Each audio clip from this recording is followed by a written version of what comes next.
Okay, ready?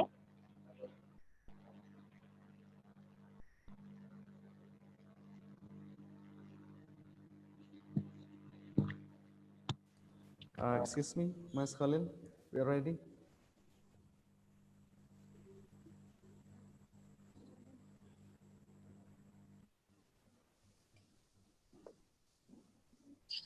Okay. Okay.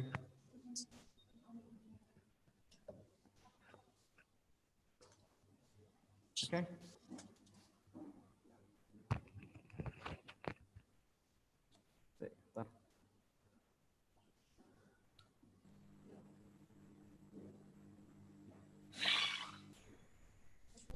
Dear participants, we are going to start this webinar. Please mute your microphone. And if you have any questions, please use hand sign. You can raise your hand. Okay.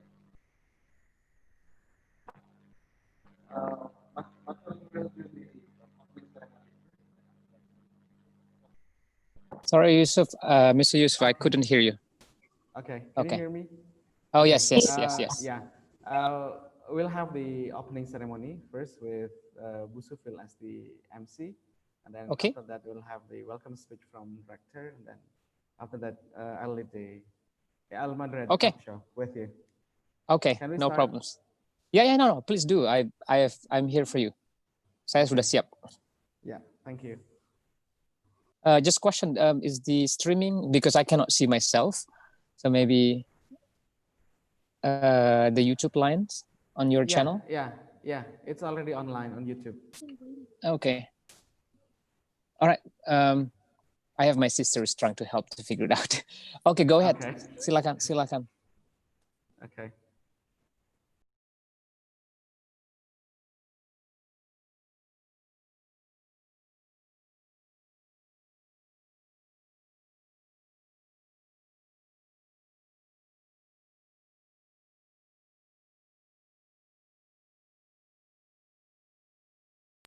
Okay.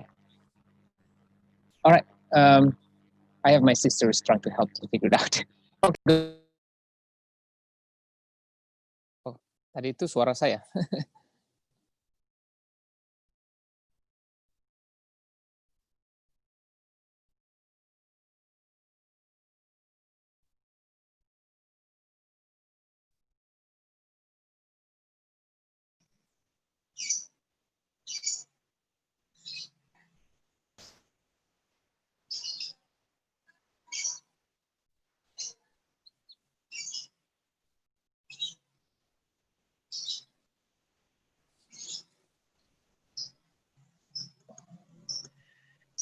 Bisa di mute. Siap, Pak Yusuf. Just like.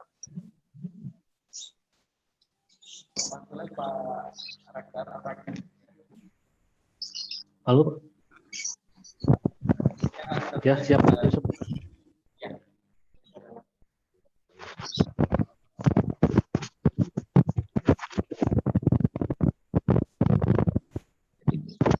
Ya, Pak Rektor sudah bisa dengar suara saya, Pak Rektor? Ya, Pak Yusuf dengar, ya. Oke, bisa mulai Pak Rektor? Kita. Ya. Ya, oke. Halo. Ya. Siap, Pak Yusuf.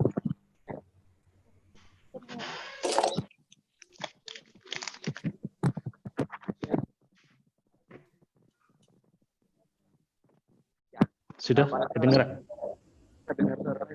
Ya, sudah dengar. Kedengaran. Mulai Pak Rektor. Siap. Halo. Siap. Ya. Bismillahirrahmanirrahim. Assalamualaikum warahmatullahi wabarakatuh. Waalaikumsalam. Waalaikumsalam warahmatullahi wabarakatuh. Sudah dengar? Direktur of Universitas Abdurrahman Saleh Situbondo, Bapak Dr. Andes Karnadi, MSI.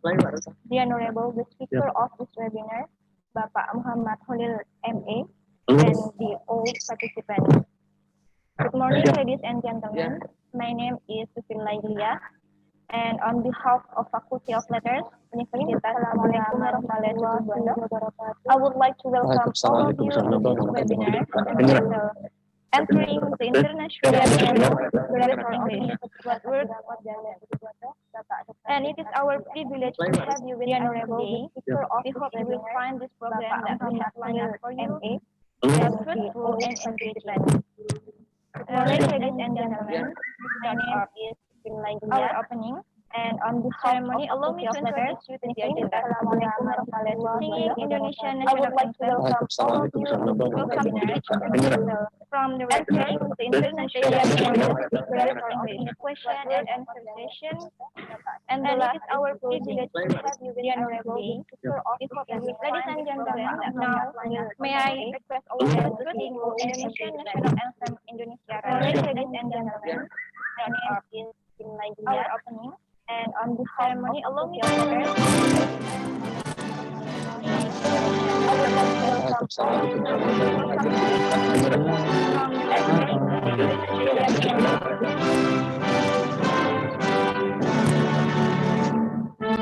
di sana lah.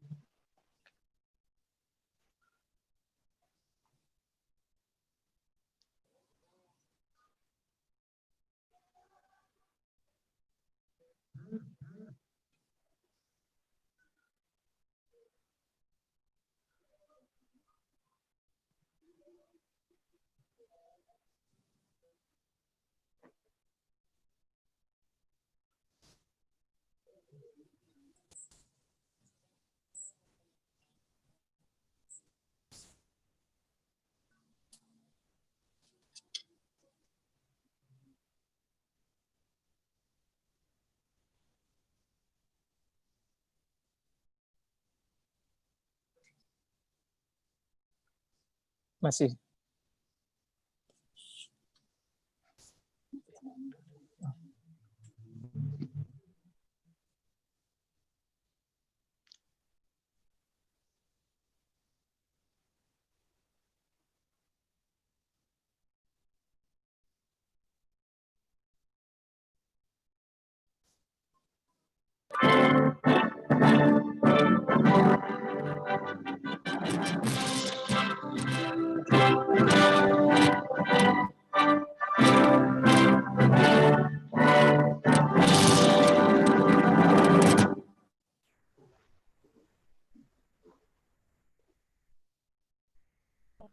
And to begin this webinar, we are pleased to have Dr. Andes Karnadi, MSc, Director of Universitas Abdurrahman Saleh Situbondo, to deliver the welcome remarks. Please welcome Bapak Dr. Andes Karnadi, MSc.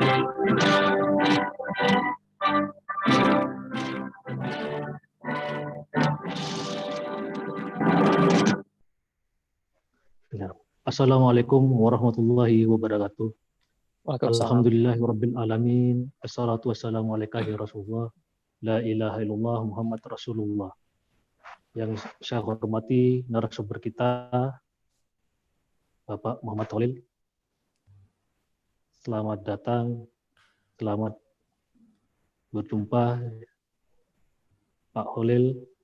Saya bangga dengan jenengan, saudara adalah putra daerah, putra besuki. Terima kasih. Mudah-mudahan kita nanti bisa bertatap langsung dengan Rektor UNAS dan bisa mengembangkan UNAS. Insya Allah. Terima kasih Pak Holil. Sama-sama. Good morning. Yang saya hormati moderator kita yaitu Saudara Bapak Yusuf Firdaus. Alhamdulillah. Yang saya hormati peserta webinar SMA, mahasiswa, para dosen, para guru, yang saya cintai, para panitia. Alhamdulillah, puji syukur kehadirat Allah Subhanahu wa taala yang mana di pagi ini kita Universitas Abdurrahman Saleh melaksanakan webinar pengenalan bahasa Inggris. Begitu pentingnya di dunia usaha. Salah satu perguruan tinggi ada di wilayah timur, di desa tapi besar. Ke depan UNAS akan mengadakan kampus bahasa Inggris. Insya Allah dalam tahun ini UNAS di kampus atas itu akan dijadikan kampus bahasa Inggris. Dan insya Allah pembangunan dalam tahun ini akan saya lakukan. Ini wacana kita, mudah-mudahan terlaksana. Dan Amin. ini adalah keunggulan, saya jadikan keunggulan untuk Universitas Abdurrahman Saleh Situbondo. Mudah-mudahan Bapak Muhammad Halil atau Mr. Muhammad Halil akan memberikan motivasi kepada Universitas Abdurrahman Saleh Situbondo bahwa UNAS adalah yang terbesar. Ke depan, insya Allah, UNAS akan selalu berbuat untuk kepentingan masyarakat, kepentingan umum masyarakat Situbondo, khususnya Indonesia. Mudah-mudahan UNAS tidak menjadi terpencil lagi, tapi menjadi pusat bahasa Inggris seperti halnya yang ada di Kediri. UNAS akan saya jadikan pusat bahasa Inggris, insya Allah. Dan bahasa Inggris ini sudah banyak yang perlu kita diminati. Contohnya informasi kerja. Kita kalau tidak pernah mengenal bahasa Inggris, kita akan ketinggalan. Di dunia pendidikan seperti itu juga. Kita sudah bekerja sama dengan Malaysia, Singapura, Thailand, Belanda, MUU, UNAS dengan negara-negara berikutnya. Ke depan, ayo kita bareng-bareng melakukan bahasa Inggris adalah bahasa kita. Jadi saya mewajibkan kepada dosen, kepada mahasiswa, kepada seluruh staf. Di sini sudah ada NSD, Pak Yusuf, Pak Muhammad Holil, kami sudah melakukan itu. Jadi setiap hari kita diwajibkan untuk berbahasa Inggris. Walaupun ada staf kita tidak bisa, tapi saya mewajibkan. Walaupun satu kata, dua kata, kita harus berbahasa Inggris. Demikian sambutan saya. Mudah-mudahan acara ini sukses. Saya buka dengan bacaan Al-Fatihah.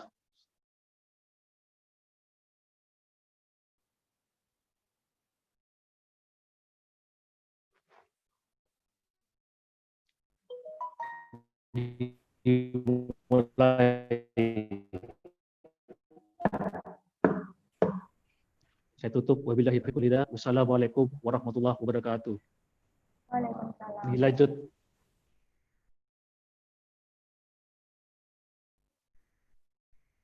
Thank you, Bapak Dr. Andes Karnadi, for the wonderful remarks. And ladies and gentlemen, have you ever dreamed of living abroad, maybe like Bapak Muhammad Holil? What should you prepare to make that dream come true?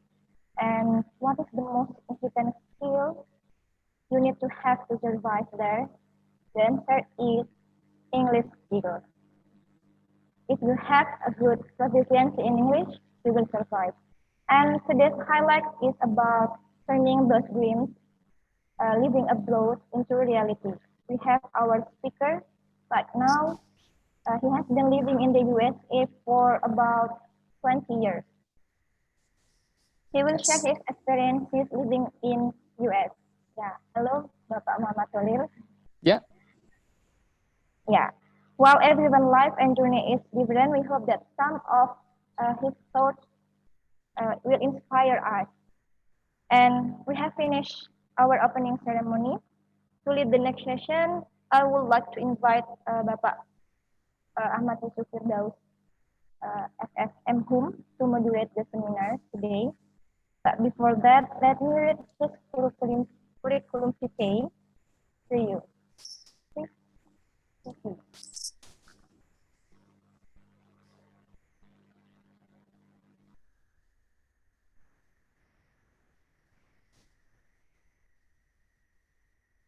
Yeah, his name is Ahmad Yusuf Firdaus, FSM Hum. He was born in Situbondo on 22 May 1990. He is a lecturer in Faculty of Letters, Universitas Abdurrahman Saleh Situbondo, and also served as what is it? Yeah, the head of the Bureau of Student and Cooperation Affairs. He graduated from Universitas Negeri Surabaya, majoring in English Literature, and he took his postgraduate in Universitas 11 Maret, focused on translation studies.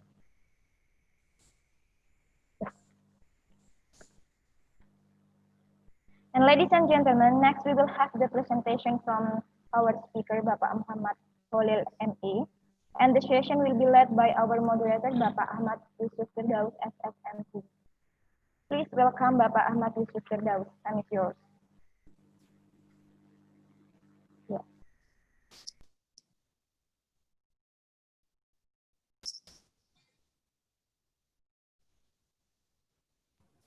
Assalamualaikum warahmatullahi wabarakatuh. Waalaikumsalam.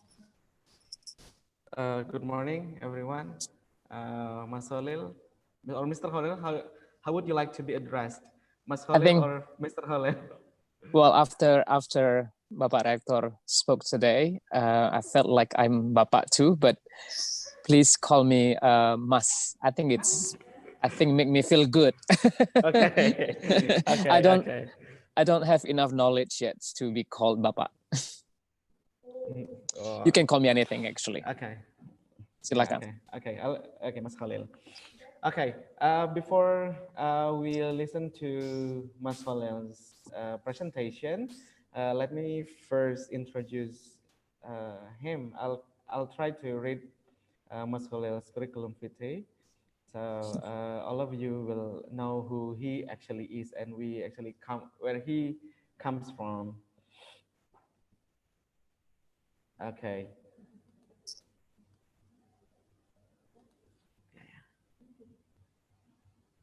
Wait. Screen sharing. Wait.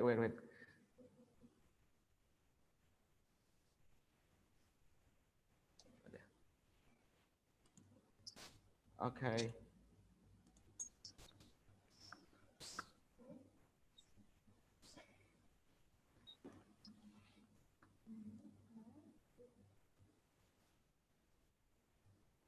Okay. His name is, wait.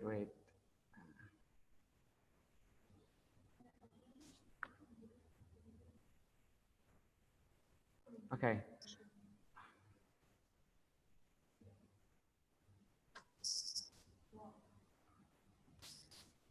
Okay, his name is Muhammad Khalil MA. He is from Situbondo, specifically from Melandingan. That's a little correction. Okay. Oh, yeah. No, Okay, that's good. That's good. Okay, sir. From Melandingan, we wrote on the leaflet that he was actually from Besuki, but we just got informed that he was from Melandingan, actually, which is actually a smaller place than Besuki. Okay. Yes, I'm proud. Yeah, sir. He graduated from University of Southern California in 2005, right, sir? Yes. In international relations. And then he also graduated from University of Denver, MA in Global Trade, Finance, and Economic Integration in 2008. And then currently, he is serving as the purchasing manager at Physical Optics Corporation from 2018 up to the present time. And then he also worked in some other great places, which actually require English, of course. And then he speaks not only English, but as you can see here, he also speaks French, professional working proficiency. And then he speaks Indonesian, of course, because Indonesian is his native language or bilingual proficiency. And then he speaks Japanese. He's also a native speaker of Japanese. And then Arabic, he also speaks Arabic, limited working proficiency. And then he speaks Chinese. Two. So he speaks many languages. Maybe it also includes Mandarin, right? Oh, I yes, believe you that's also speak Mandarin. Enki. Yeah, Anki. Okay, thank you. Okay.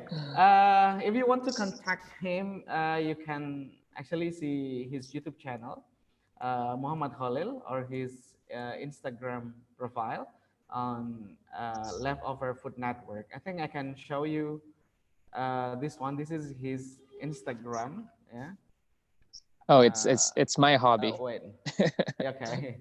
Yeah. But if you follow his Instagram, you will get a lot of knowledge of You're too cooking and kind. other things. Yeah. You're too kind. That's it.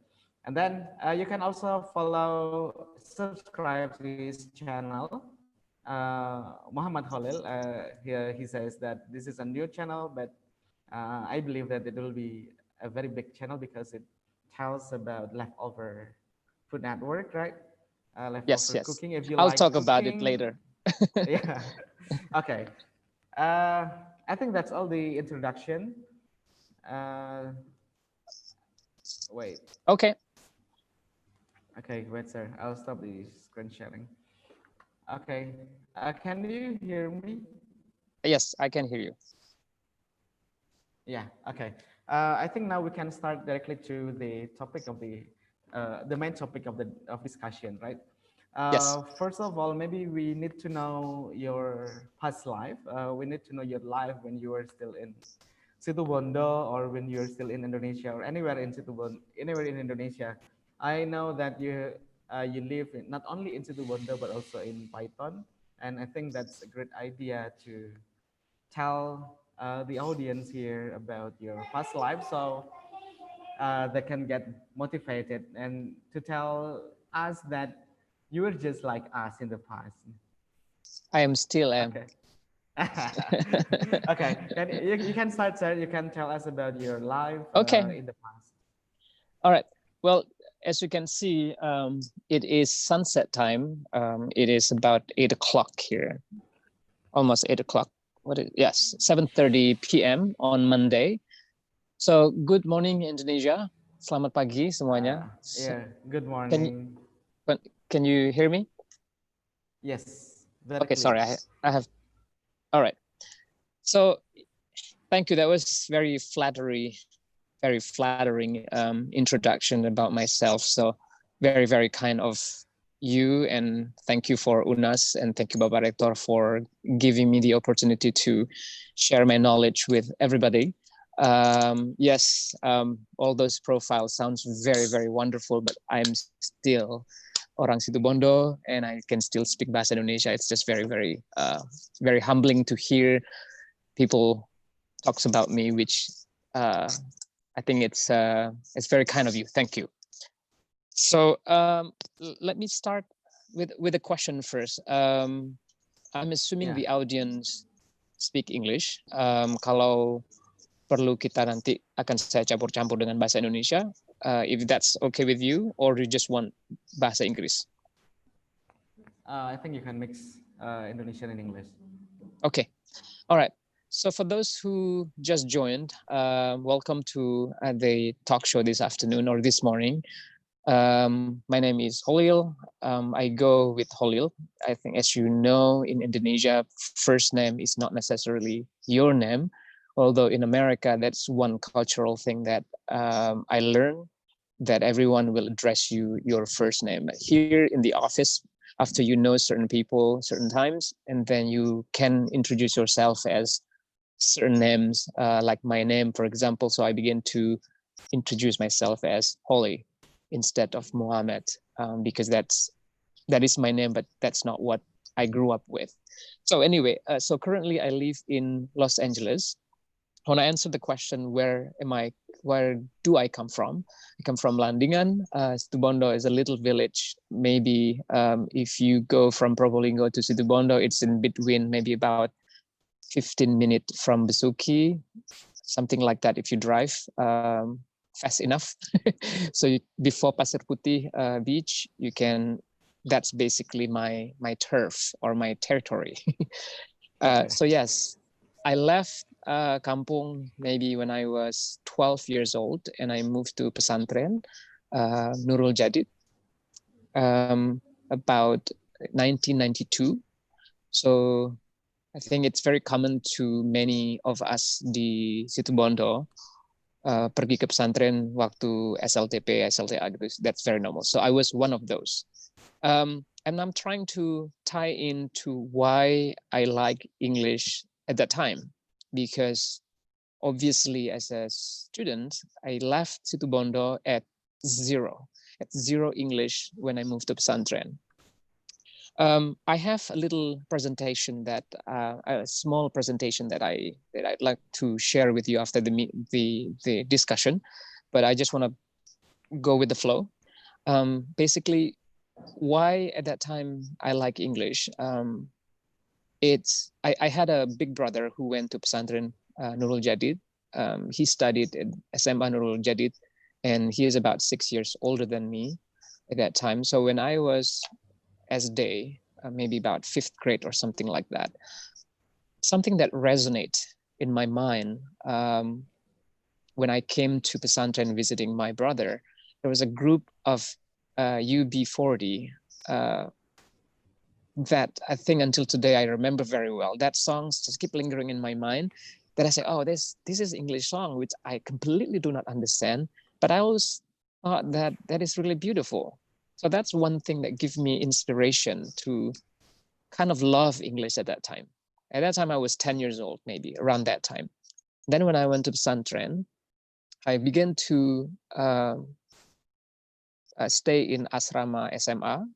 And because of that, I began to meet with SMA students, got to know many of the organization activists who actually study English, and that also inspired me.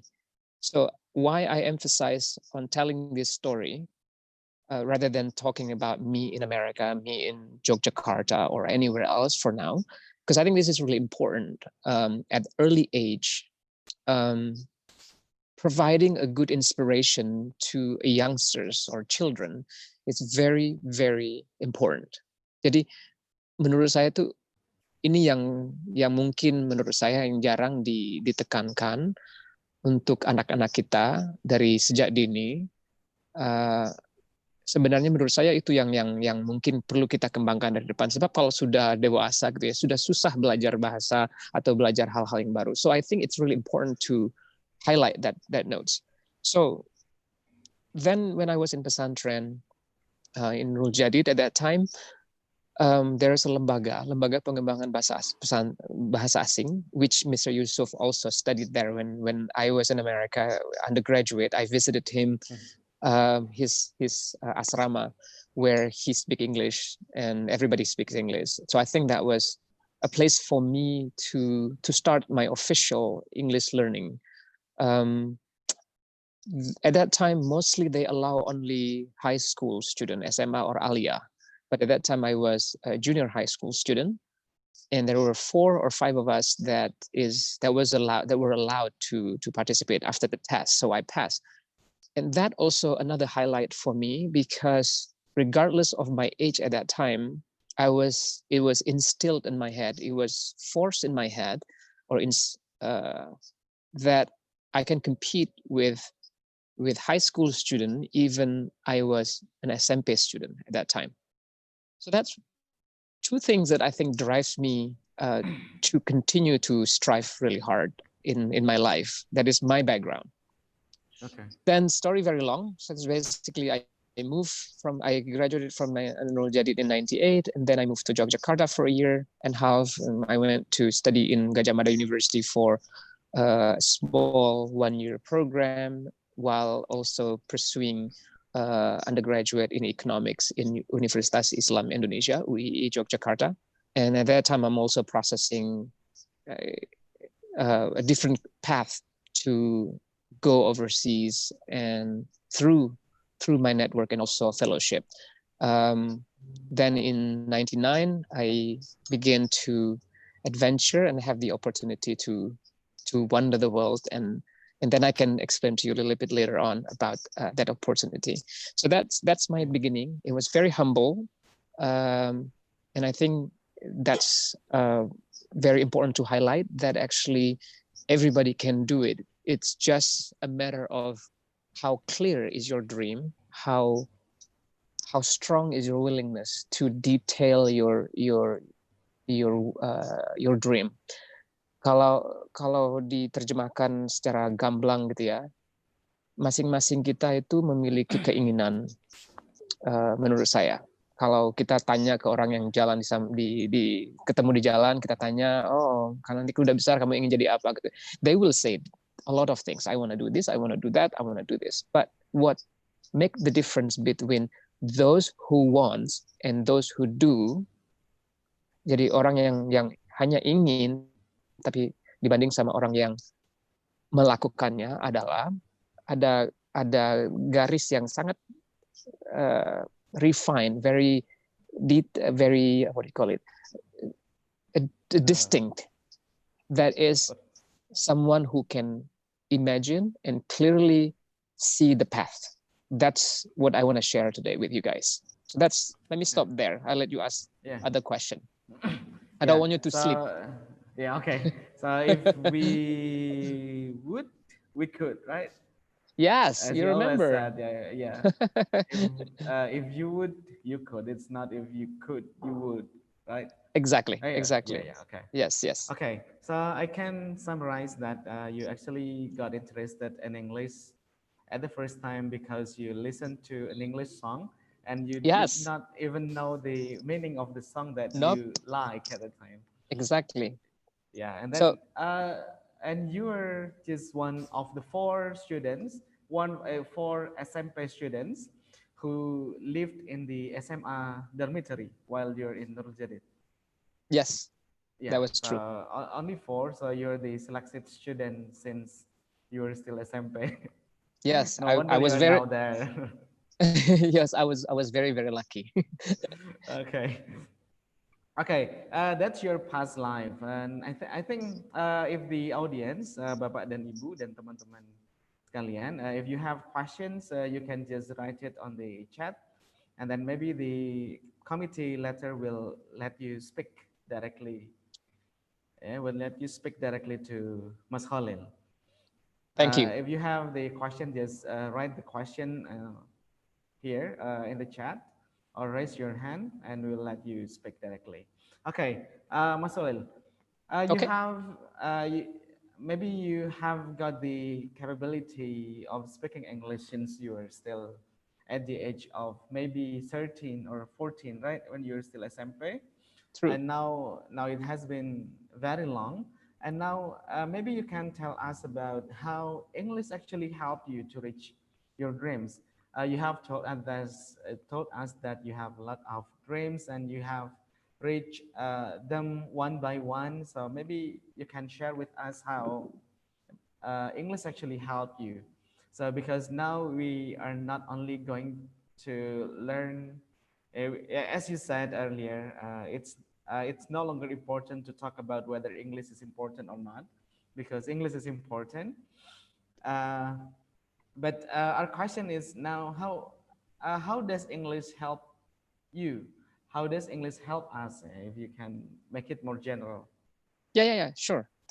Okay, I still will go back to the root of pertanyaannya yang tadi itu ya, to my story. I think relating as much as to a true story that all of you out there, whether you are teacher, students, a professor, or just an ordinary man on the street, my story is just like your story.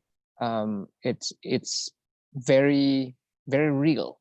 I have good days, I have bad days, just like that. So I think it's important to connect that story to your story, because when I was in pesantren, yes, I was a SMP student, and there was one moment in the first 3 months or 4 months where the first time in pesantren there was a competition where we can join. In Malang at that time, ada perlombaan di, I think it was Udayana. There was 15 students from Nurul Jadid who joined, including me. And that was hilarious, lucu, karena waktu itu lombanya untuk anak SMA. And I was so persistent to join.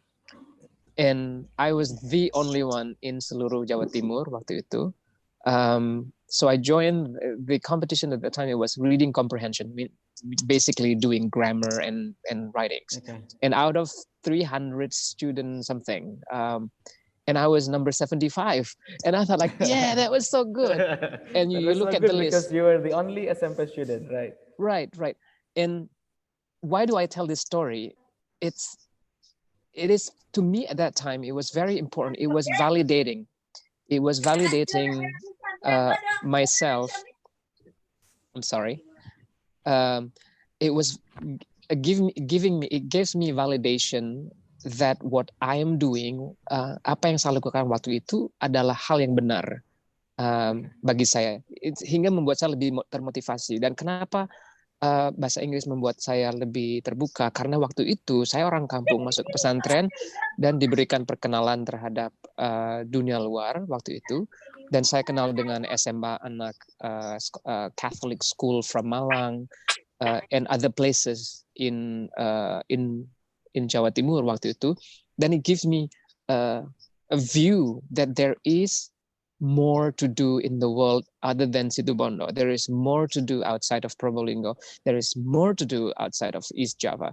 And then that's like incremental.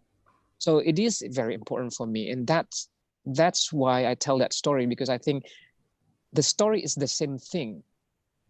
And when I go to Yogyakarta, I continue the same story where basically with English, I got connected with my Swiss connection. At that time when I was in Pesantren, I was doing an expedition in Bromo. There was like Pramuka, and I met camping Pramuka, and I met several tourists, and one of them is one family from Switzerland. And we joined the expedition. And of course, at that time, I spoke English. And then 2 years, 3 years, 4 years later, we have communication. And then I went to Yogyakarta, and I began to have the information like, oh, let me write a postcard to those people, because they used to send me a postcard. And then I wrote English. Of course, this family at that time ketika saya di Bromo itu, saya pikir bahasa Inggrisnya, bule, it's very, very good gitu ya. He speak French. So the family speak French. And then we began to communicate. Waktu itu tahun 98 gitu ya, belum ada internet, jadi kita harus pakai letter, kirim email, snail mail kayak gitu.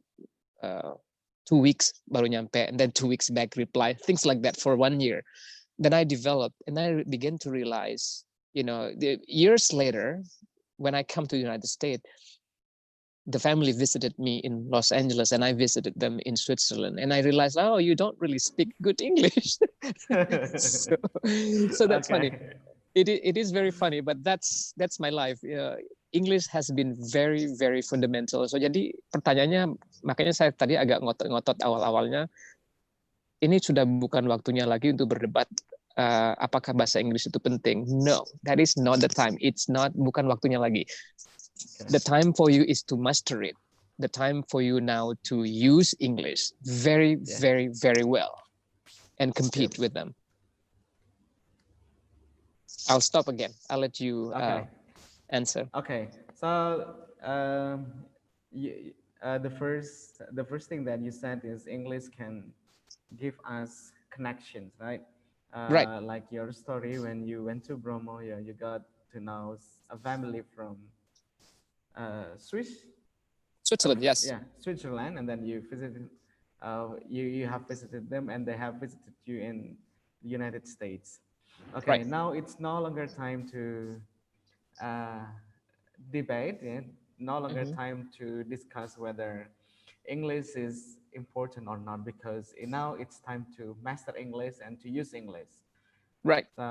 It is the time. It's the time. Sudah tidak zamannya ya, saya lihat. Ya, sudah sudah basi. Sudah basi, orang bahas bahasa Inggris itu penting atau enggak, sudah bukan zamannya. Ini sudah zamannya menguasai bahasa Inggris.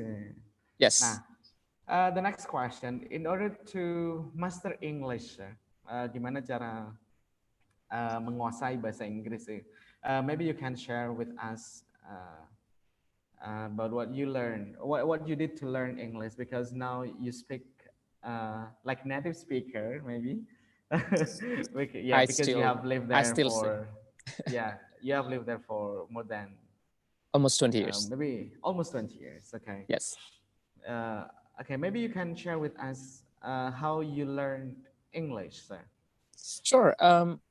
Maybe, yeah, maybe time to time you can refer to the slide that I gave you. There is certain information that I think is really, really. Okay. Yeah, there. Can we start showing the slides now, or will you do it yourself from there? No, no, you can share it. Okay. Okay, wait. So I think the slide is only for reference for people to read, untuk dibaca setelah diskusi. Mungkin sekarang lebih baik kita ngobrol aja kayak gini. Okay. But the reason there is one page in one of the slide is basically most spoken languages in the world. If you look at it, ada dua chart yang saya tunjukkan. Pertama adalah chart tentang spoken language based on not native languages. Jadi English itu number one. It's 1.3 billion people in the world who speak English. That's including country like Indonesia, for example, that speak English as well. And we have Mandarins, number two. That's in terms of the total people in the world. And actually there is Indonesia in the bottom. About 170 million people speak Bahasa Indonesia, because the rest of Indonesian population speak their mother tongues like Madura and so on. But in terms of most spoken, Chinese is the number one, because Chinese as a native language is the number one. But anyway, let's go back to how to master language, right?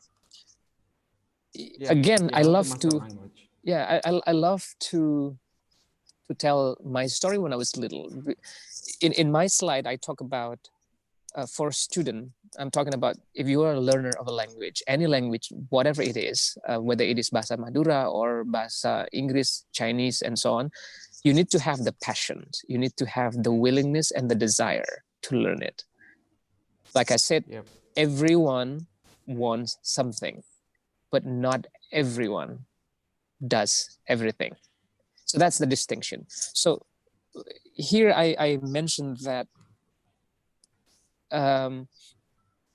how to master it is basically you have to have this one thing. It's basically passion. Ada keinginan yang harus muncul dari diri sendiri, dan entah itu terbentuk dari sebuah imajinasi, dari sebuah film, dari sebuah lagu. The song that I really like was the U2B2. I can't sing very well, but I will send you the link. It was really, really funny songs. You haven't been, maybe you were born already, but probably you were still one. No. We're still listening. Okay. Go ahead. Can you hear? Yeah, I can. Okay. What I was trying to share is that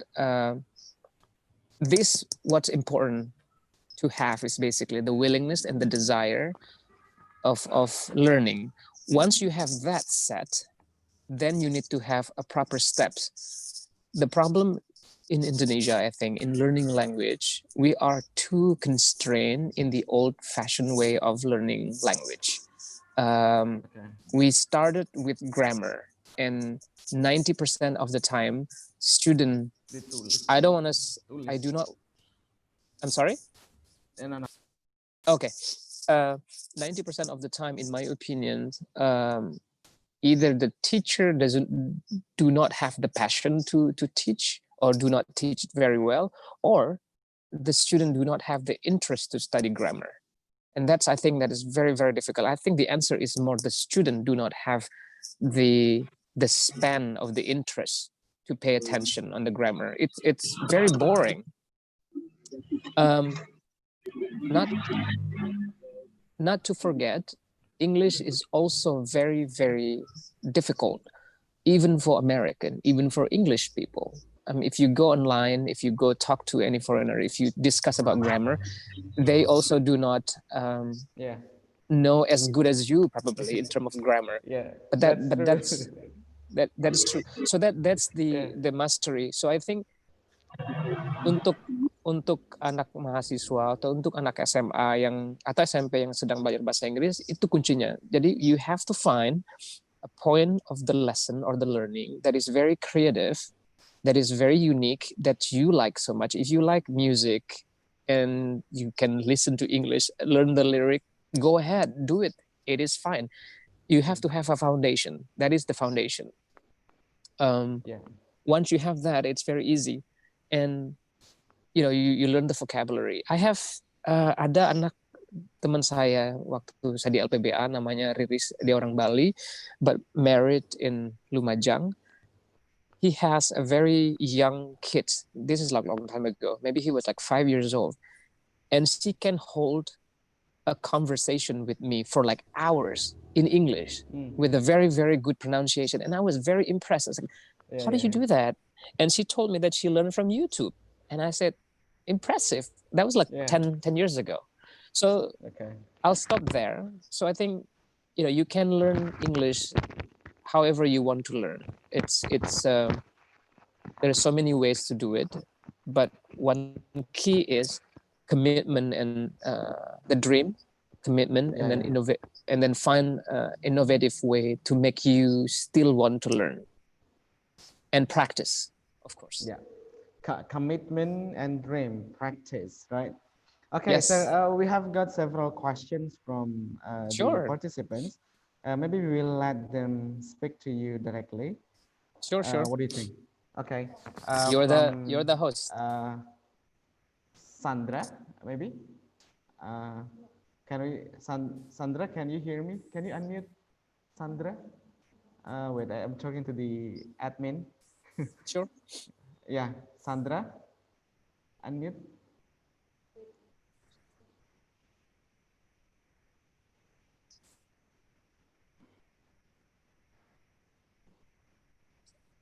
Okay, Sandra, can you speak now?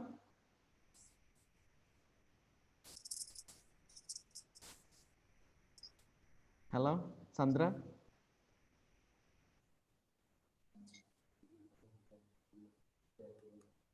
Hello. Maybe while preparing it, for the sake of time, maybe you can read the question. I can read the question. Or you can come back to the next person. Okay. Now, Ramdana, maybe Ramdana, are you ready to speak? Ramdana.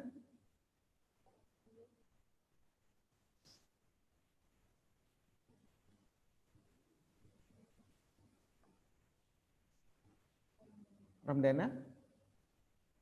Yes. Are you there? Okay, Ramdana, Yes, I can hear you. Okay, Ramdana, go ahead. Okay.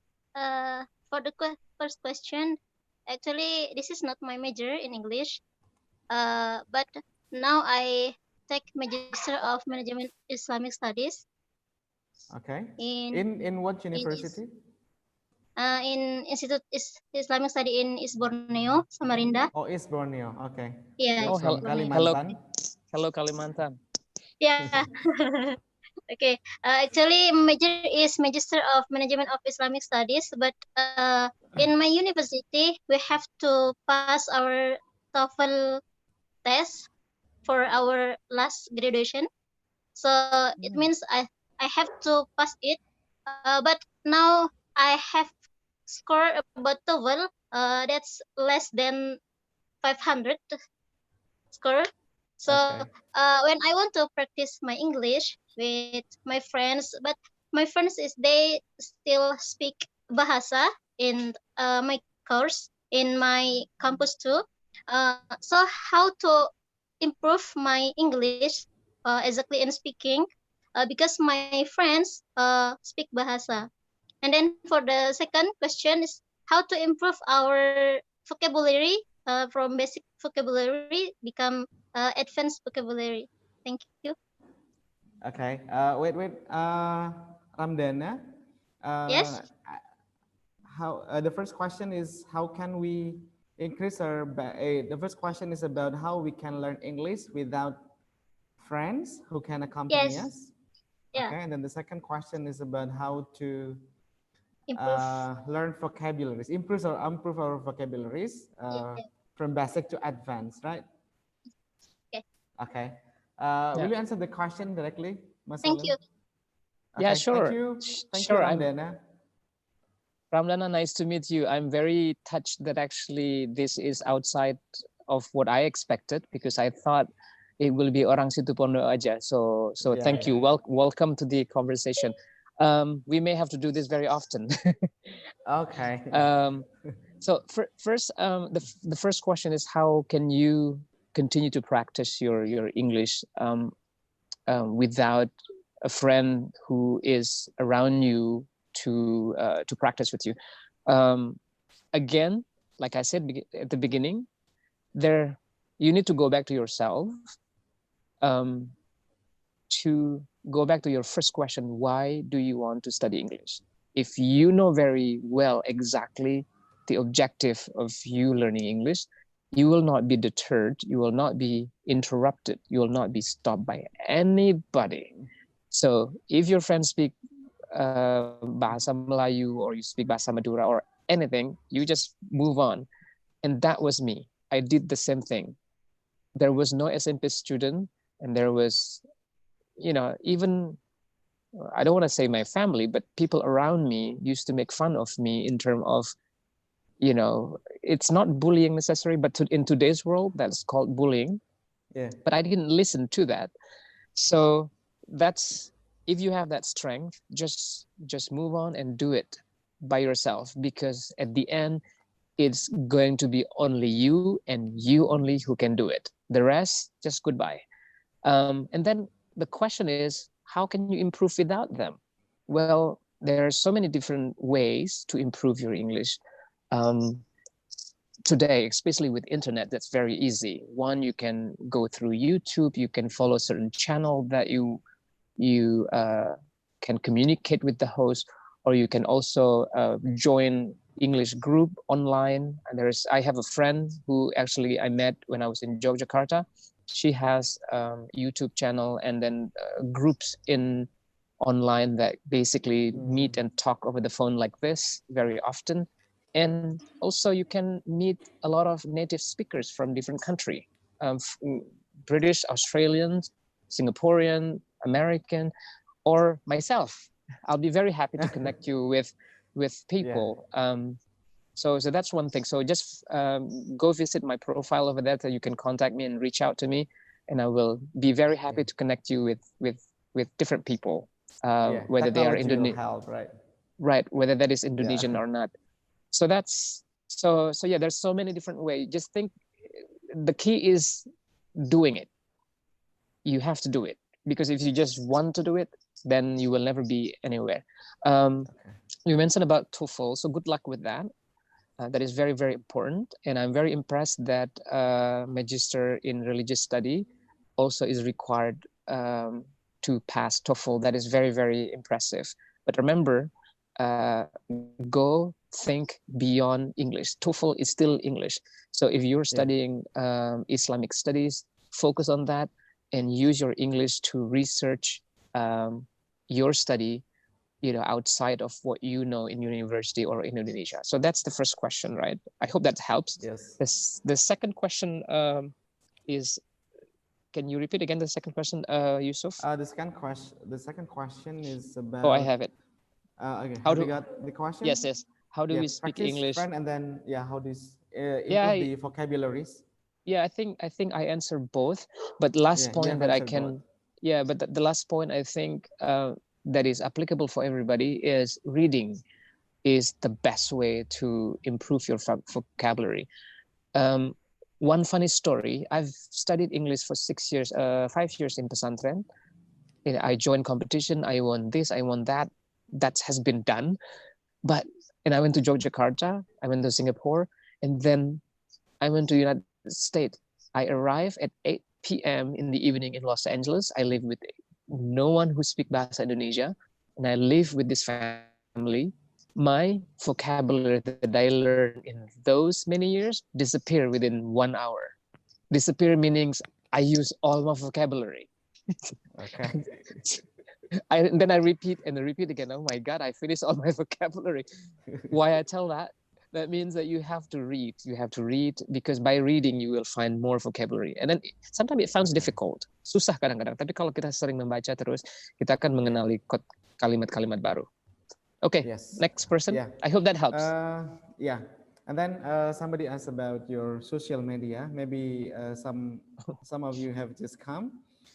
His social media on Instagram is Leftover Food Network. Later, I'll share the slides, which also contains his social media, Leftover Food Network, and then Muhammad Khalil on YouTube. Okay, so we still have some other questions. This is maybe from YouTube, Lailatul Hasana. Okay, thank you. Khotimatul, is that your sister? Khotimatul? Yes, Nana is my sister. Yeah. Okay. Hello, Nana. Thank you for sharing the social media. Okay, from Lailatul Hasana. The question is, because this is from YouTube, so this person cannot speak to you directly. Okay. Hello, Lailatul. Okay. Yeah, two questions. What scholarship do you recommend to apply in the US? So it's about scholarships because as you know, many of us want to study there and we want to get the scholarship. We cannot pay for the tuition fee ourselves because you know it costs a lot. Yes. But so the question is about what scholarship. Maybe you can share with us about the scholarships. And then the second question is, what can we do to get a job in the US? I think she wants to be like you. She wants to stay there for a job. Yes. What can we do to get a job in the US? Yeah, sure. I'll be happy to answer. Maybe I'll speak a little bit broad. Let me see. Yeah, the view is getting more beautiful, by the way. Oh, thank you. Thank you. It's 8 o'clock. Yes, thank you for the question. Pertanyaan yang menarik. Zaman waktu saya masih di Indonesia, scholarship is very, very competitive. To the point where it was non-existent. Jadi agak susah waktu itu. Sebenarnya nggak ada scholarship yang you can find very easily unless if you go on your own funding and so on like that. Ya, waktu itu 99 tahun 2000, that is almost very, very difficult. I think exclusively more for advanced education like graduate school or PhD sort of things. So in terms of what scholarship that is recommended, it's all depend, right? It depends on what you study and depend on what kind of contract. It depend, you know, there's a lot of things that you have to look. I have a lot of resources that I can share with you, so please do DM me. You can email me or text me from my personal. But in general, I'm talking about today's context. The Indonesian government right now is 1,000 times better than when I was trying to pursue my education overseas. So LPDP is one of the best, and I know the board member Mas Afif in Jakarta. He is one of the board member of the LPDP, and he provided me with a lot of information. And actually, you can go online and check their website. I think, if not mistaken, they also provide undergraduate S1 and S2 scholarship. Yeah. So LPDP is one, I won't say easy, one accessible scholarship that you can check.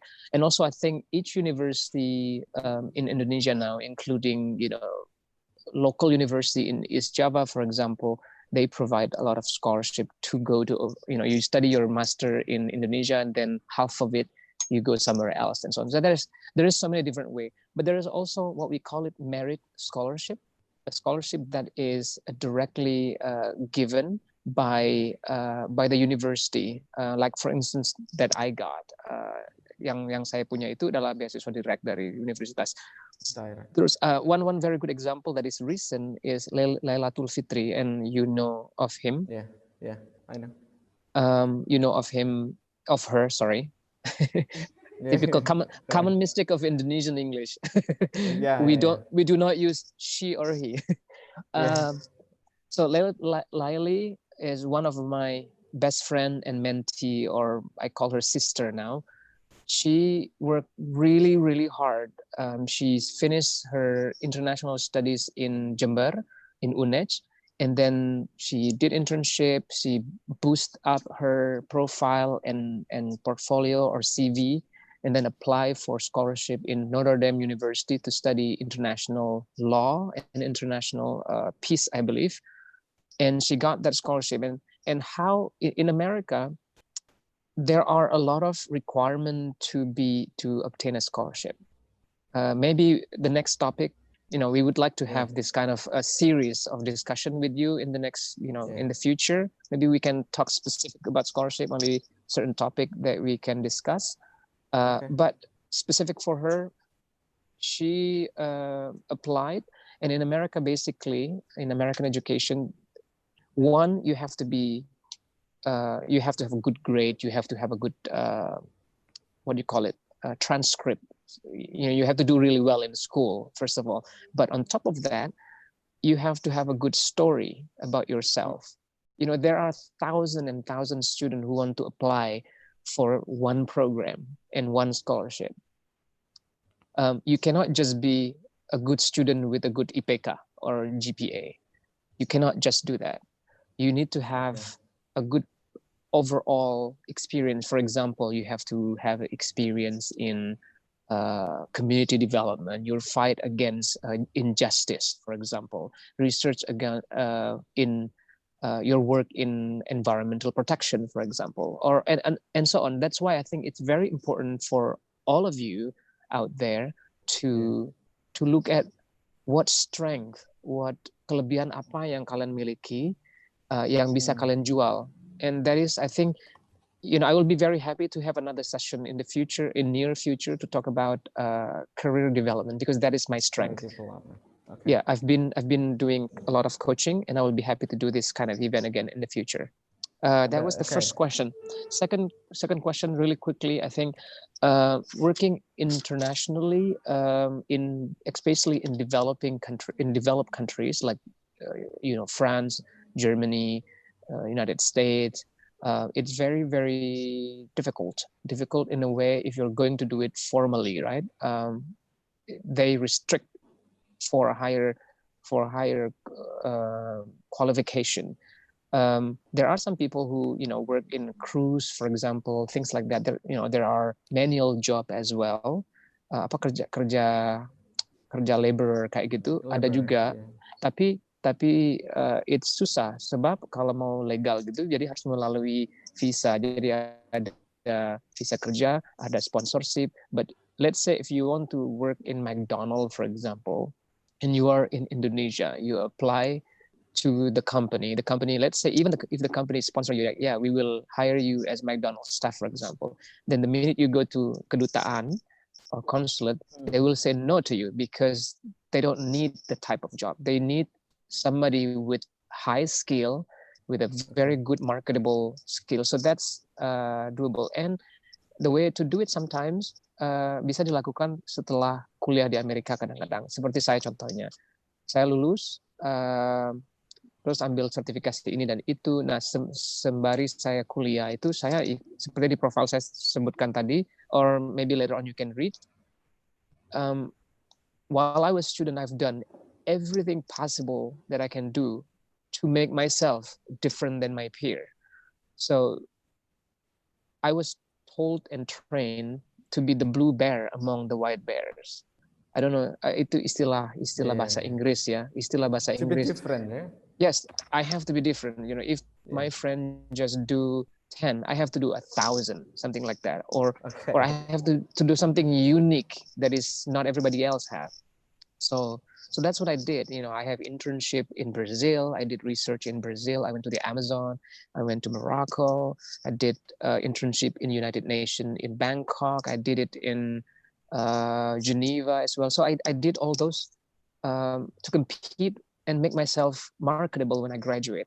So so you need to do that way before you graduate. And I will be very happy to do it again with you to discuss about this. Okay. So the point to get a job is we have to be marketable. We have to get the marketable skills too, right? Yeah. Yeah. Whether that is in America or in Europe or even in Indonesia or even in Indonesia, you cannot just go to school and then expect you will get a job after you graduate. No, you cannot, because there will be another 1,000 students who will graduate. Yes. So you're right. so that's my suggestion. We need to have the marketable skills, and then we have to be different. So Yes. that okay. By the way, what do you think about the idea of being different? Can you explore that statement? I think you have the idea that being different is good, while many of us here in Indonesia are afraid of being different.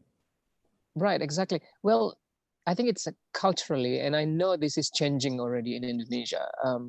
It's changing. I always know, since I was maybe 8 or before 12 years old, I already know what at that time I always know what I want to do. So being different means a lot of things for different people.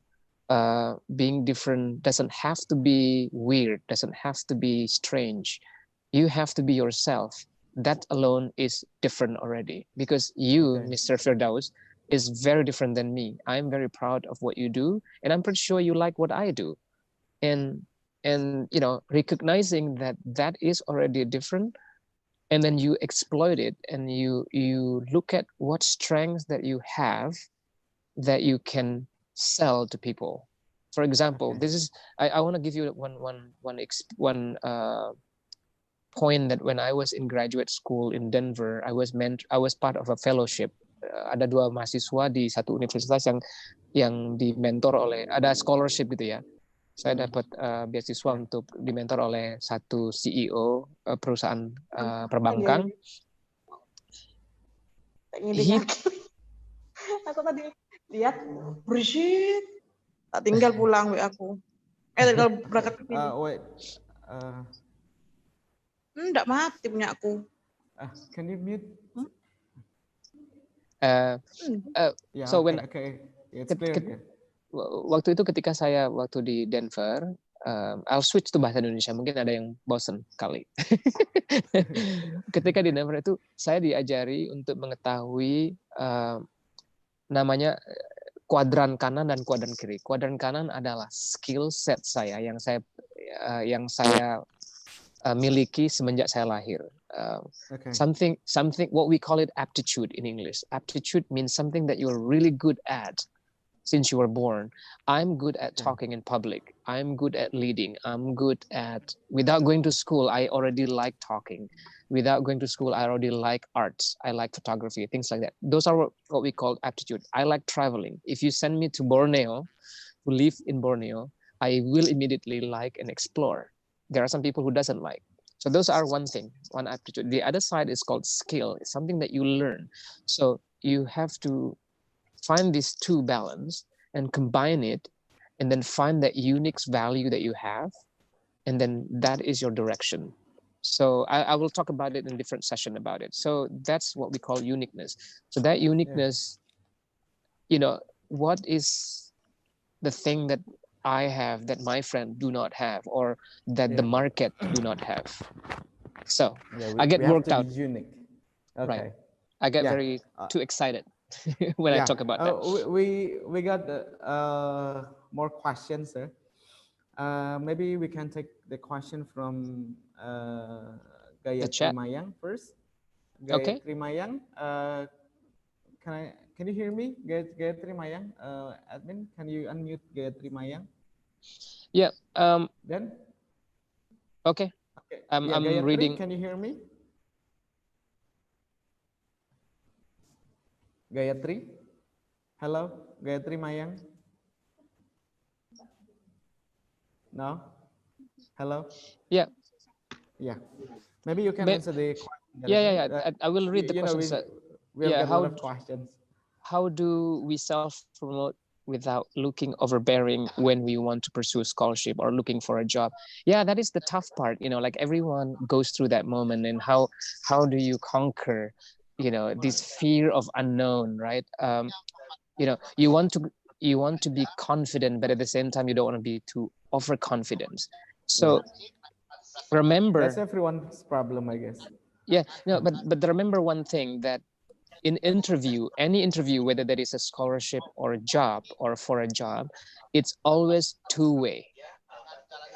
Yeah. I think I hear some Yeah. conversation. Ada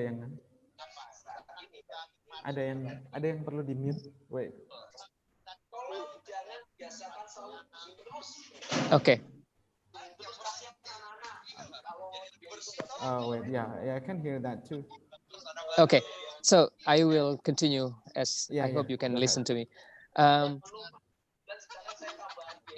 Interview is always two-way. It's Yeah. always two-way. It's always difficult for those who come to look for scholarship or looking for a job, but also it's difficult for the other side who interview. I mean, I interview a lot of people. I manage di kantor saya ada sekitar 12 orang yang saya bule-bule yang saya anak buahi ya. Okay. Anak buahi. Okay. Work under your supervision maybe. Yes, that is true. Di bawah pengawasan. Di bawah pengawasan saya ada sekitar 12 orang bule yang saya awasi. Jadi ketika saya interview itu juga it's always difficult for me to select and understand other people. So always come with intention that it is just a normal conversation.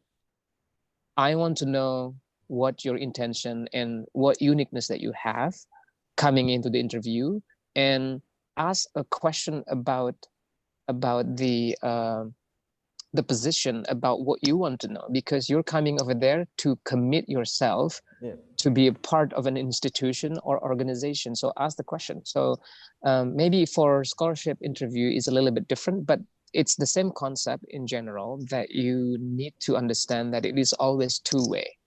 In terms of overbearing, that is everyone's problem, right?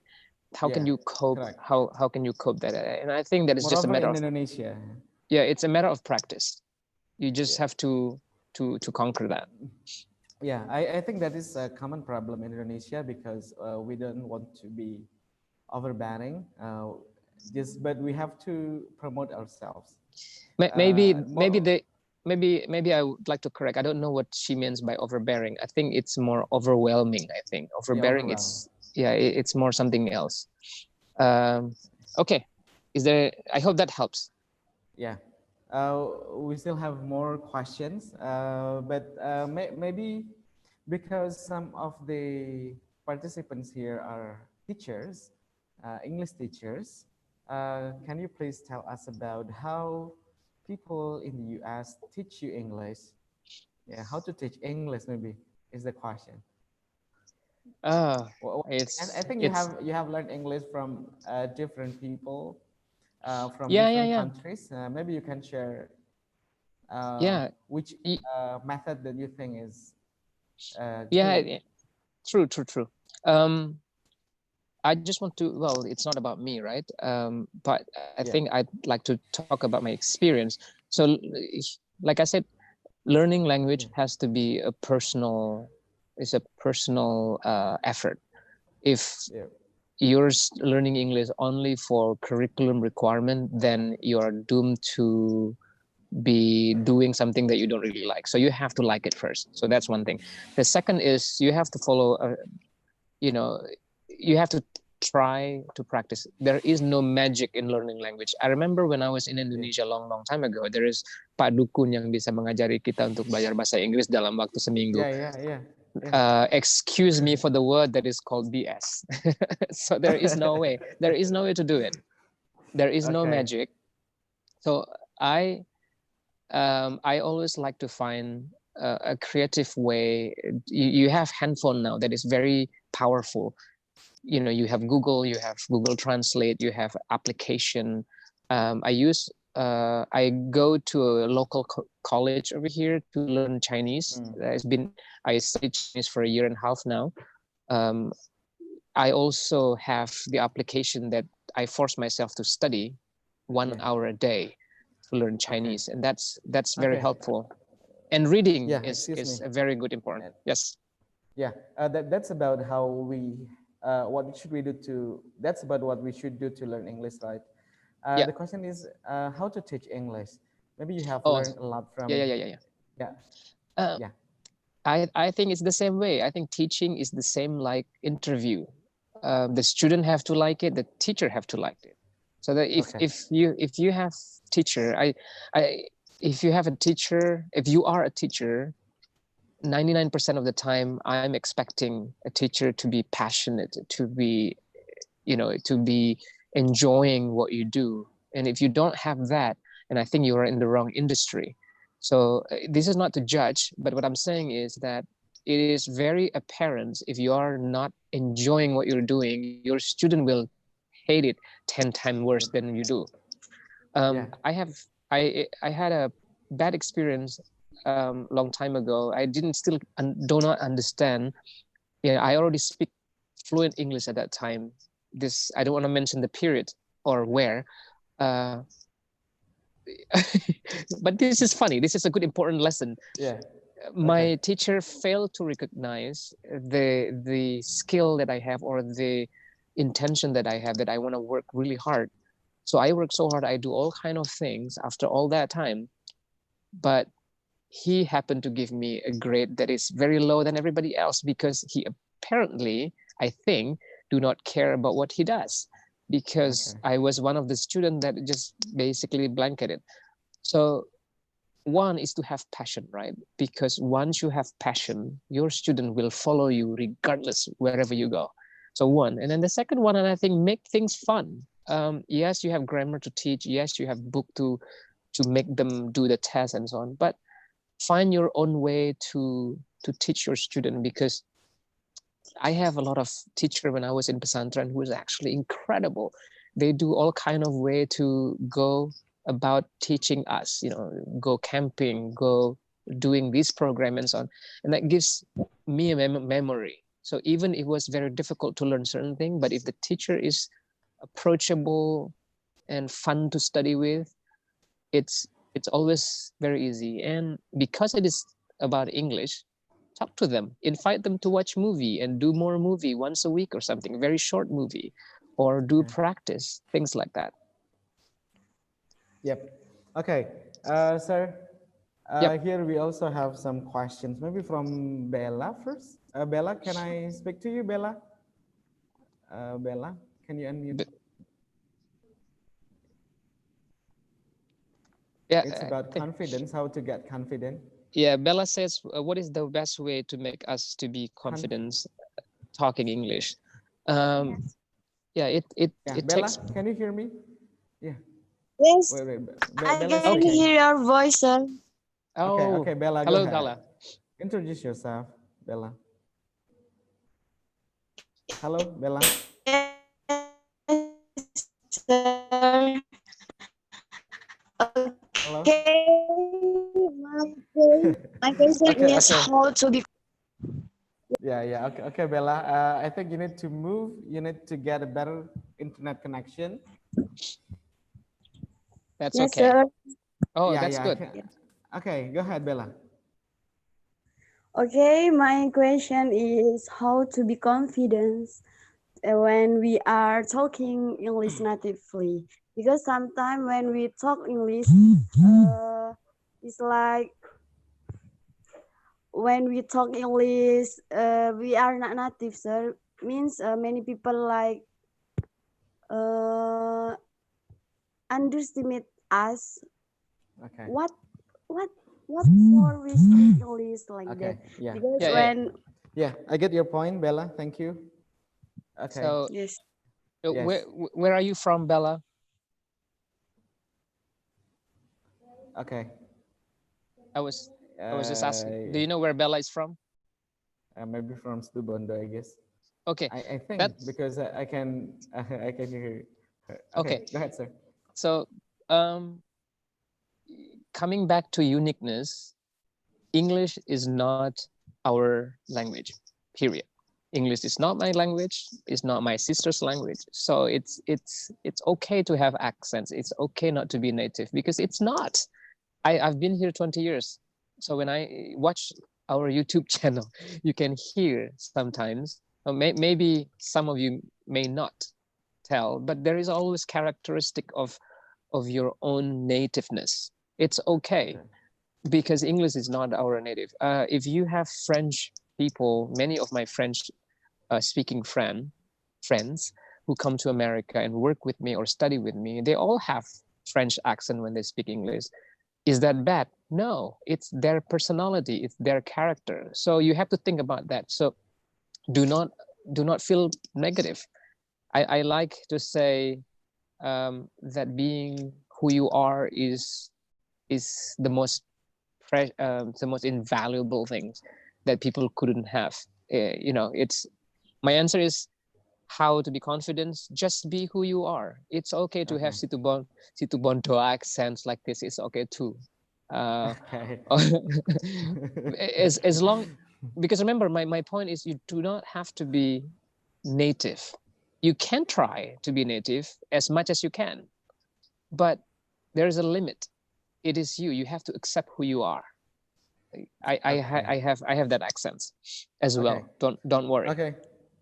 Sir, we got another question from YouTube from Nazo. I don't know where Nazo comes from. The question is, does age limit us to go to school abroad? No. Does age limit us? No, it's not about age, right? Yeah, no, no, for sure, no. I am, maybe many of you may think how old I am. I am 40 years old and I still go to school to where my sister go to school. She studied in a community college here, not too far from my house. Kayak S1 gitu. She goes there to do her S1 or undergraduate. I am a 40 years old man and I go there in a class to study Chinese. And in my class, there's like about 15, 20 students who's studying Chinese. But there is a doctor, a very elderly doctor, orang dokter yang udah tua, kita sekitar umur maybe 65, 70-an gitu ya. Karena dia mau pensiun, mau pergi ke Cina untuk volunteer to be a doctor in China. So he's taking Chinese for 2 years, almost 2 years now with me. And he's very old. What to tell you there? So age is not a limit to learn anything you want. So the next question, what is the best age to study abroad, high school or college? So I think it's not about age, right? Well, if you want to, well, it depends. If you can and want to study abroad for high school, yes, it's wonderful. But I think personally, in my opinion, if I were to have the opportunity to study in Indonesia high school, where we learn Indonesian culture, where we know our family and things like that, I would like to study in Indonesia and maybe have 1 year of abroad program sort of things. So it all depends of your preference. But I think being isolated or being a minority means a lot of things. Bagi kita di sini mendengarkan lagu bahasa Indonesia, lagu Indonesia Raya saja kadang-kadang membuat membuat bulu kuduk kita tuh merinding, because we appreciate we appreciate every little things that we do not have anymore. So if you can study when you're in high school, do it. If you can do it in university, do it. Or if you can do it when you are 40 years old like me, do it too. Okay. Wait. We have more questions. Maybe I will just pick maybe 3 more questions because we have been online for an hour and a half. Okay, 3 more questions. What do you think, Mas Olil? Okay? It's up to you. Ini udah maghrib dilewatin sedikit, but it's okay. I have few points as well that I think I want to mention it to you. So 3 more questions. Okay. From Sabrina. Sabrina, can I speak to you? Hello, Sabrina. Can you hear me? Sabrina. Okay, Sabrina Dafa. Mr. Holly, what is the best way to tell someone if they speak with the wrong grammar without bringing them down? Okay, I got the question. I think whether it is grammar or about the way how they dress or makeup and so on, you have your own way to communicate those information without insulting others, right? So there is so many different ways to share. Maybe one way to do it is to practice and have the person ask you the question, and then have you repeat the question and you answer it by answering the correct way without telling that you are wrong. Maybe this person will, oh, that is the answer. If she still doesn't understand, and then maybe you can discuss about what it should be and what it shouldn't be. I think that's answer. Yeah, and then from I think wait, as what kind of job? I mean, what kind of job position do you think is easier to apply by Indonesians when working in the U.S.? It's difficult to answer for me, because if standing, making a burger, what we call it in English is flipping burgers, is easy, then to some people, easy doesn't mean a good thing. Good thing doesn't mean easy. So it's all very, very relative. In terms of that is very difficult for me to answer. I don't know, because I found Indonesian here who work as, you know, a waiter. They come here either long time ago, and then they work in restaurant. Should I tell that as easy for me? For me, I think that is very hard. There are some people. There are successful Indonesian here who, you know, are doing very, very well as a research scientist and businessman and other things. Is it easy? Maybe yes, maybe not either. So it all depends. Yeah. Maybe it's not always easy, but it's always possible. Yes. Very good. Very good answer. Okay. One last question from Ariati Mall. Can I speak to you, Ariati? Ariati, can you hear me? Or can you say something? Ariati?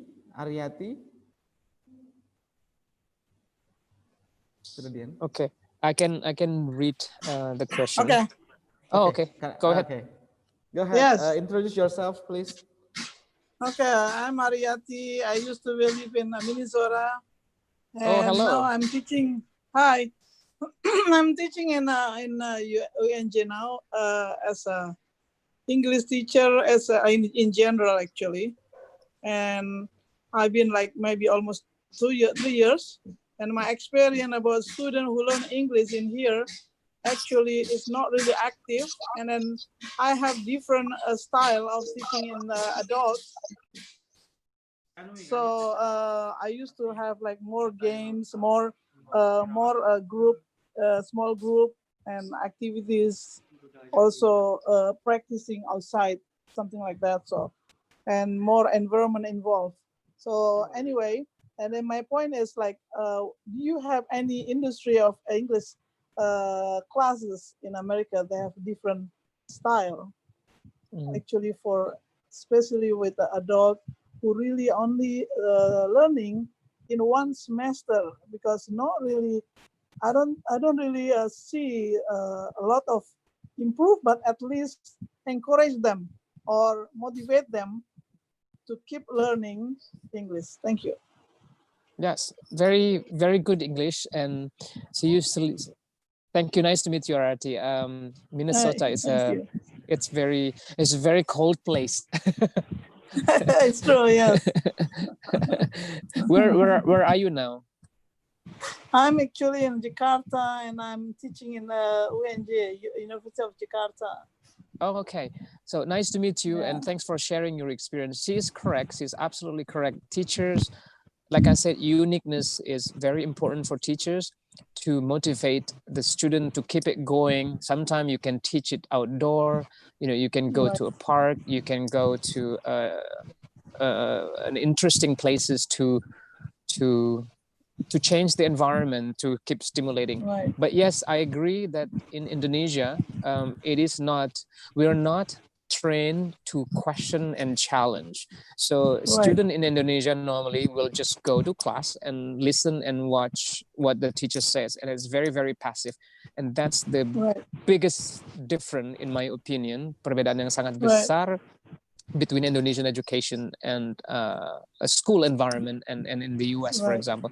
Here, we are not we're not teaching methodology, we're teaching critical thinking. So if at the very early age, we're teaching kids to say, okay, 1 + 1 is 2. Yeah, we know the formula, but then the question would be, why 2? Why this? Why that? So that is American education. So there is a lot of question from students in general. In Indonesia, it's yes, maybe in a few years. So I it's know, up to you guys. It's challenging. It's true. Yes. It is. No, good for you. Yes. I applaud your effort to improve our education system in Indonesia by sharing your experience. That's wonderful. Thank you. Thank you. Thank you for sharing. Thank you, Ibu Aryati. Nice to see you. Nice to have you here too. Okay. I have a few points before we end. I don't know how much time do we have. Yeah, go ahead, sir. So one thing, I think I like the response from everybody. We can do this again, certainly in the near future, to share specific topics rather than going around. Right now it's introductions, and I'm very thankful for UNARS to host this event. I can probably invite friends of mine who are willing to share in English, American friends or European friends to join. Nice. I'll be very happy to organize that. So that is very, very important. I have a lot of friends from different walks of life. You know, some are engineers, some are doctors, some are artists, some are athletes, some are Formula One racing guy. we can do that too. But here's I would like you to share my presentation earlier with everybody. It has my information and contact. It's nothing important, but I think it's just a highlight of a few bullet points of what I think I'd like to share.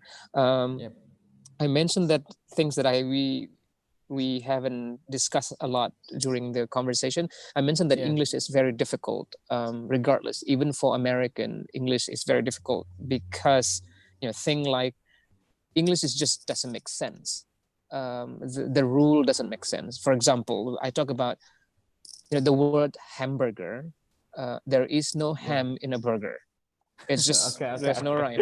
The word pineapple. There is no pine. And there is no apple, right? So why? And there is also formula like GHT mean you pronounce it with ot. For example, the word teacher taught, right? Teach, taught. Then the past is taught. If you preach, why don't you do? Why the word doesn't become prot, for example? So that it just doesn't make sense. Or the last one is if you are vegetarian, what vegetarian eats? Is vegetables, right? Vegetable, yeah. Yes. Vegetable. What do humanitarian eat? Not human. Right, that's my point. So it's English is not logical. So humanitarian doesn't eat human, so it just doesn't make sense. And also English has a lot of too many exception rule. There is too many irregular verbs. The words sometimes require cultural understanding to understand it. And also the pronunciation is very inconsistent. For example, the spelling of double O, it doesn't always mean the same, like book and blood, for example. It's just different. And door, right. And there are too many homophones, like a word that sounds the same, but it means different. For example, I decided to desert my dessert in the desert. Like it's 3 words, right? It's 3 words, but it means something else. So that's one thing. So don't feel really bad if you find English is very difficult. Jadi untuk adik-adik yang masih di SMA, kalau merasa itu susah untuk belajar bahasa Inggris, don't worry. We all go through it. I found it difficult too. And then for those who want to compete, this is last but not least. And when we talk about scholarship, we often talk about TOEFL, and what's the TOEFL, and so on. Like I, IELTS. Yeah, or IELTS. And like I said at the very beginning, it is not the time to talk about English. TOEFL is just any of those English testing is just a gauge of how fluent you are in English. That's it. Yep. But if you're going to study in America, to study in Stanford or UCLA, University of California, or USC, or Berkeley, people always like, oh, I want to study here and here. My TOEFL is this, and I always wonder, like, what about the other subject that you want to pursue? And those are more critical because you are going to compete with the rest of people from around the world. So your TOEFL will not do anything besides helping you to improve your English. So that's one thing.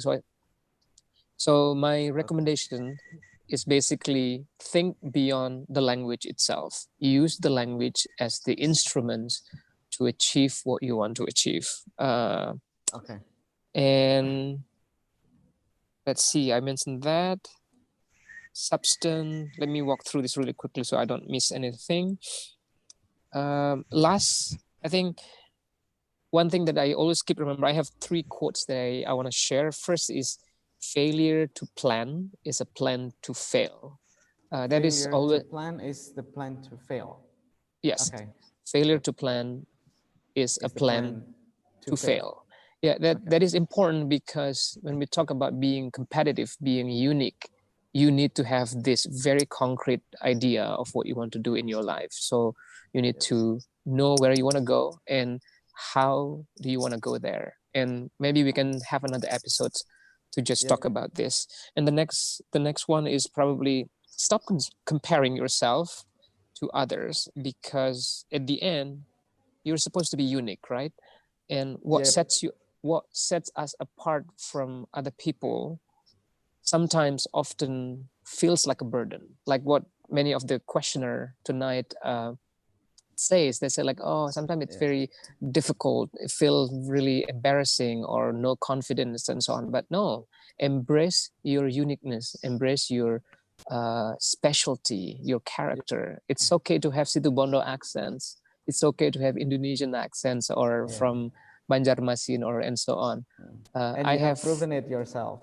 Yep, that is true. I had an interview in France in French, and French is not my second language, it's not my third language. So I felt, I came in like, okay, I'm Indonesian, I'm proud to be orang kampung, but I conducted the interview and I get the job. So that's all you need to do. Believe in yourself. And I think if all of us keep this believe in ourselves, all of us can do what we aspire to do. And I think that's the end of my point here. As you can see in the back, it's already getting dark. It's 9 o'clock almost. Dark. Time to have to catch up. And so thank you once again. And if all of you are interested in asking me for a follow-up question, go to YouTube or Instagram at Leftover Food Network. I can be reached over there. And I also presented the information over there. Thank you. And thank you very much for joining us in our afternoon conversation today. Thank you, sir. Dear all participants, we have shared the materials here on the Instagram, not the Instagram, on the Zoom chat. We have shared the PDF file, and we will also send this file to your emails later today. And I'm sorry that we have to leave some questions unanswered. Maybe you will have to see me again and see us again in the next session. We'll inform you again about when and what to talk about, right, sir? There are sorry to interrupt. If there are some questions that you think I have to answer, send it to me. I will either reply or reach out to the person who want to talk with me directly. I will try to make times. Okay. Thank you so much, sir. Thank you very much. Thank you. You very much. No, that's okay. Sama-sama. Matur sekelangkong. Everyone, matur sekelangkong. Baswala is speaking Mandarin. Matur sekelangkong is a Mandarin for thank you. Thank you. Yes. Okay. Terima kasih semuanya. Ya, terima kasih. We have been here for 1 hour and 48 minutes. It's almost 2 hours. Thank you very much. We'll see you again. Maybe in the near future. I'll talk to you again, sir, soon. Yes, Okay. I'd like to, before everybody go, we have a sister here. My sister came in about 3 years ago to America. She graduated from SMA Khadijah in Surabaya. Yeah. And she's my assistant today. Nana, say hello to everybody. Hello. Hello. So now we have to go back to cooking because that is something that we have to do tonight. It's for dinner now. Thank you once. Terima kasih semuanya orang Indonesia. So thank you all. Yeah, thank you all. We have to close this one. Should I close it? Okay. Yes. Thank you very much, everyone. And it's attendance list is here now. Yeah, I'm talking to others. Are you saving the conversation? Yes. Okay. It's on YouTube. It's saved on YouTube. Maybe teman-teman atau bapak ibu yang tidak mengikuti dari awal bisa ngecek dari awal kita udah bahas apa saja on YouTube. So it's saved there. Alright. Okay. Terima kasih semuanya. So Thank you. Ya, terima kasih. See you soon. Hopefully see you soon, I hope. You also visit UNAS when you come to Situbondo. Well, certainly will. Thank you. Okay. Thank you. Now I know what to do. Okay. Thank you. Bye. Thank you. Bye. Assalamualaikum warahmatullahi wabarakatuh. Waalaikumsalam.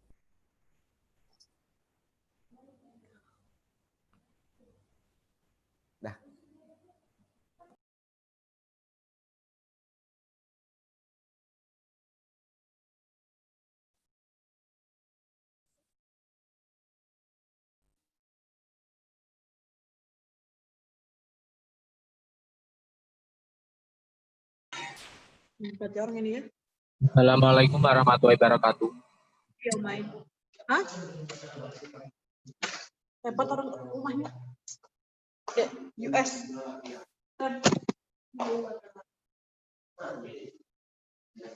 Banyak yang menyampaikan terima kasih. Ya, sama-sama. Sampai jumpa kembali in the near future. Hope to see you again. Okay. Sama-sama. Ya. Terima kasih atas ilmunya. Ya. Nice view.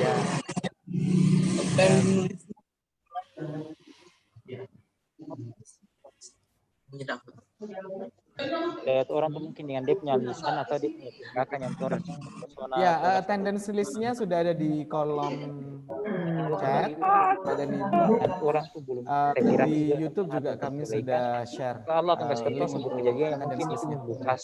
Terima kasih atas waktunya. Biasanya lebih banyak kepada hal-hal yang betul. Oke, batas waktunya jam 2.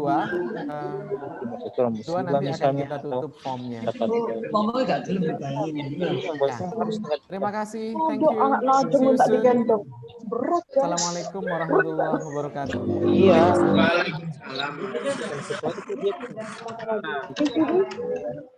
Apa ya? Sendok. Pulang mau sendok.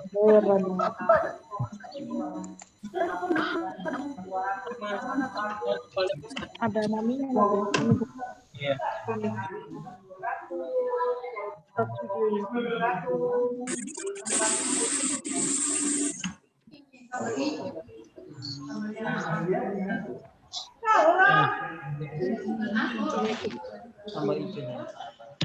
Ngana lebih ngana cantik tapi lebih cantik kalau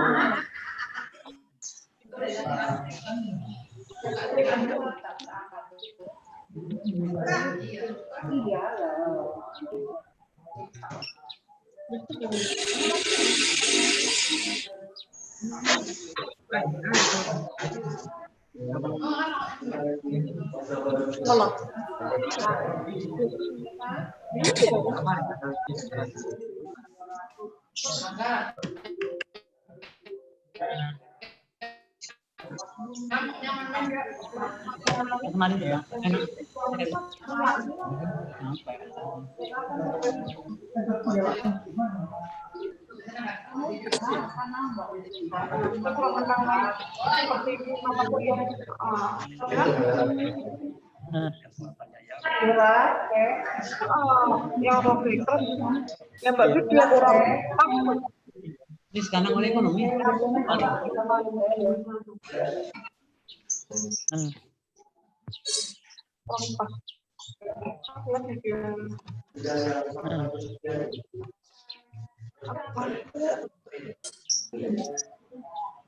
Iya.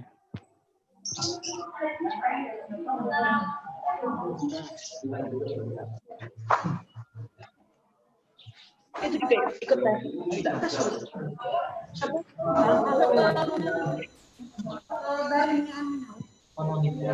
Oh ya berdua kamu kan bener ya.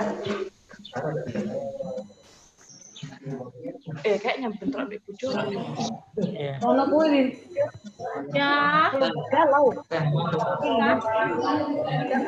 Bentar ya. Gini lagi ada apa? Katanya tidak boleh megang. Dulu ya. Megang HP.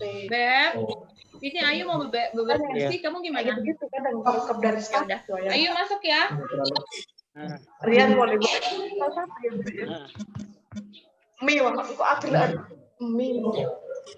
Mobil sedikit tidak. Ayu baju yang mau karan-karan dan ya apa ya? Terus macam itu bukan? Nah, dan kos apa lagi?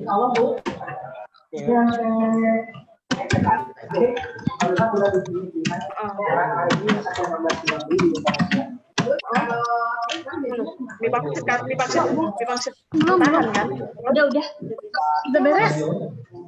Aku ini apa ini mah belajar bahasa Inggris.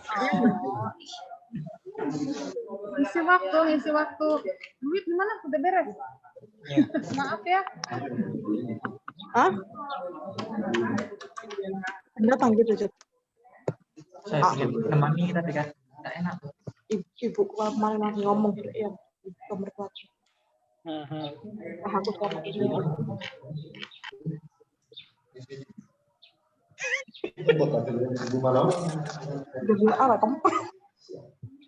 Iya. Enggak meja itu dulu ya bersih kan ada. Iya. Enggak betul dulu. Dikecilkan. Tidak tahu saya. Oh, nak kan cara tidak meja itu. Tidak ada sini. Berisik. Dia memecahkan.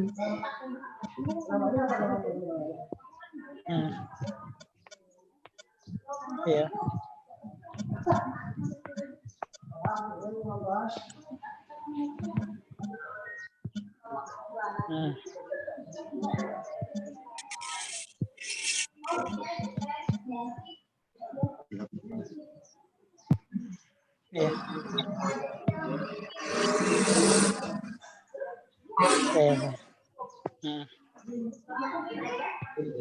Bisa kan dipikirkan dong.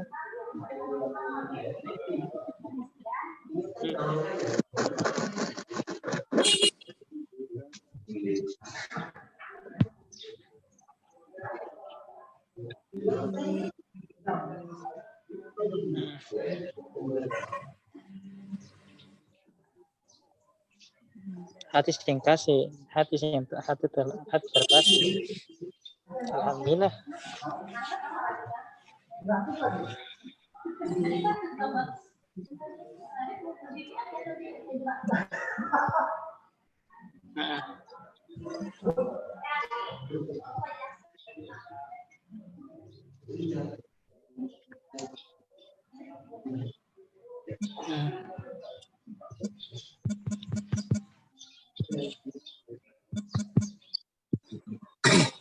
Terima kasih semua.